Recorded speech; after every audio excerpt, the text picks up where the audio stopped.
আজকে বানাবো আমি একটি বহু পুরনো রেসিপি চিকেন ডাক বাংলো। তো চলুন শুরু করা যাক।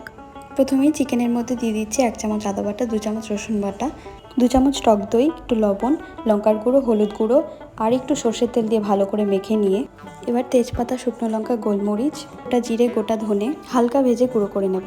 তারপর আলুগুলোকে লবণ আর হলুদ দিয়ে ভালো করে ভেজে নেব। দুটো সেদ্ধ করা ডিমকে ভালো করে ভেজে নিলাম। এবার ফোড়নে দিয়ে দিচ্ছি তেজপাতা, জিরে, লবঙ্গ। এবার পেঁয়াজগুলো দিয়ে ভালো করে লাল লাল করে ভেজে নেব। তারপর আদা বাটা, রসুন বাটা দিয়ে ভালো করে নেড়ে চেড়ে নিয়ে মাংসের টুকরোগুলোকে এর মধ্যে দিয়ে দেবো। 1 চামচ লঙ্কার গুঁড়ো দিয়ে ভালো করে নেড়ে চেড়ে নেব। এবারে ওই ভাজা মশলাটা দিয়ে ভালো করে কষিয়ে নেব। তারপর দিয়ে দেবো পরিমাণ মতো জল। এখানে আমি গরম জল ব্যবহার করেছি। এবারে আলুগুলো অ্যাড করে দেবো আর দিয়ে দেবো গোটা কয়েক পেঁয়াজ। এই রান্না এইভাবে পেঁয়াজ ব্যবহার করলে খুব সুন্দর একটা ফ্লেভার আসে। সবশেষে ডিমটা অ্যাড করে একটু গরম মশলা গুঁড়ো দিয়ে মিশিয়ে নিয়ে নামিয়ে নিলেই তৈরি।